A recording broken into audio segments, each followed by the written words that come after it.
Hey, what's up, you guys? This is Zaid for ZHM Entertainment, and I'm here today doing another video review. Now, this is a particularly impressive piece by one of my favorite manufacturers, Kotobukiya. It is the Poion Ivy Gotham City Sirens ArtFX Plus statue by Kotobukiya. Now, this is a 1 in 10 scale figure. The box is not much to look at, but once you pop the figure out, well, now we're in business. As you can see, it is a beautiful figure, which is expected from Kotobukiya. It has some interesting features to it. Overall, a very good sculpt, some nice paintwork, but we'll get into the nitty-gritties in just a moment. So, as is always the case with a review like this, what we will consider is the two essential items, that of course being the aesthetics and the age factor. Now, aesthetics refers to an assessment of the overall visual appeal of a piece. Now, as you can see from the bottom up, this is a stunning figure which basically gives us a version of Poion Ivy that sort of meets her classic look, but has some tenets or call-outs to her more modern appearances as well. It's very impressive.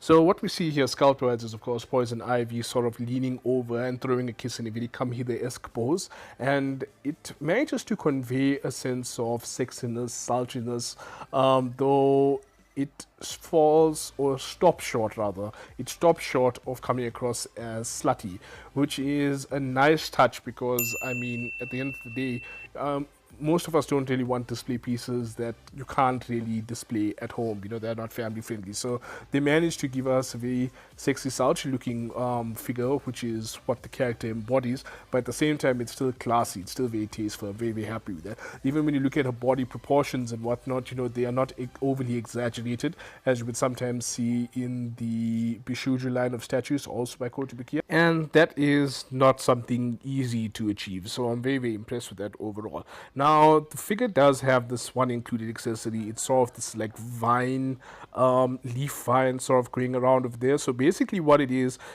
a piece of wire that has this leaf detailing on it. So the leaves are like those plastic leaves you would have gotten, you know, with some artificial flowers at your mom's house. But yeah, just coming in slightly close over here and just to talk a little bit more about sculpt work. As you can see, you know, as you would expect from Kotobukiya, some very fine details there, very depth sculpting, very nicely done, a beautiful figure to say the least. And I would say that this new line by Kotobukiya, this Gotham City Sirens one, as we saw with the Harley Quinn one, it almost has like, I'm going to say, pseudo Bishuju levels of detail, you know, in terms of getting that pretty girl look, and I'm very happy with that. I really like what they were able to do there. It looks fantastic. Sticking with the topic of sculpting, as you can see, you know, throughout the costume of the figure as well, you know, there's some nice sculpted details of there, and I don't mean the obvious stuff, I mean like fine subtle details like the leaf motifs and whatnot all throughout her costume. So yeah, and I think one thing I really like here is that, you know, even when you look at her hair there at the top, you know, the tresses are so nicely done. It cascades very nicely down her, over her shoulders rather, and you know, just the way the fingers are done and everything as well, you know, very nicely done. Just so I have such high expectations from Kotobukiya, and they never really disappoint. So yeah, I mean, there are a few niggling details here and there, but you know, I mean, for the price point, you know, it's not something to cry wolf about, but I'll chat more about that slightly later. But you know, just to talk a little bit about the paint work, you know, again, brilliant stuff. You can see there's some subtle shading over there, some dry brushing, some highlights as well, brilliantly done. In fact, if I really look closely, I can see that there actually seems to be some evidence of, I think, contouring, you know. So I think an ex or two of mine would be quite proud of me for being able to identify that. Though I got to give the artists at Kotobukiya credit. I mean, they, unlike my exes, know the difference between contouring and panel beating. But anyway, let's talk about the age factor. Now, the age factor is a generic standard that we've applied here in South Africa to determine the degree to which a figure makes you go ish with excitement or ish with disappointment. So let's get into it. As you can see, this figure over here, it showcases a fan favorite character, Poion Ivy, in a signature pose. You know, this very come hither, very sexy, very sultry, though powerful pose. And I gotta tell you that they nailed it. You know, in terms of the paint work, like I said, save for some minor niggling details. I mean, I wasn't too impressed with the way the fingernails were painted.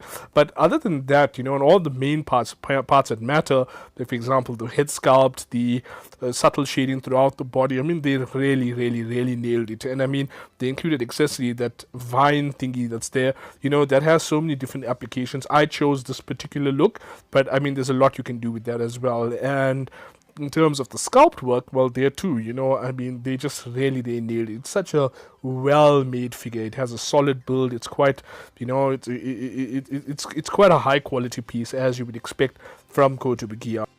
As I said previously, on a personal note, I mean, I do like the fact that, you know, it's a so let's say sexy sultry pose and not a slutty pose. You know, I am a family guy, so you know, I do like when I'm able to display my stuff for, you know, like for everyone to see, so that's pretty cool. And yeah, it fits very, very nicely with the rest of the line. So as you can see with the Harley Quinn over here, it just looks spectacular. And at the price point, you know, it's so affordable. I mean, don't get me wrong, it's not by any means a cheap figure, but you know, it's pocket friendly, and especially for a character like Poison Ivy, who we don't see too much of, unfortunately, in terms of merchandise. So to actually have a version of the character that's, well, pocket friendly and family friendly, and you know, just fits in so nicely with any other display pieces, I gotta tell you, it's just amazing. I'm just so happy with it, so impressed, and I have absolutely no hesitation with recommending it to absolutely anybody. So it elicits a resounding ish. So yeah, go get it. So I'd just like to send a quick shout out to my friends at Project Mayhem Collectibles and Action Figures who made this video possible. Be sure to follow them on social media and subscribe to their YouTube channel. I'll pop the links in the description below. Yeah, wow guys, you know, thanks so much for letting me fiddle with your figure. In the meanwhile though, this is a listing of my social media links. Be sure to follow me. I look forward to getting in touch with you. And yeah, thanks for your support, and I'll chat to you guys soon. Ciao! Yeah.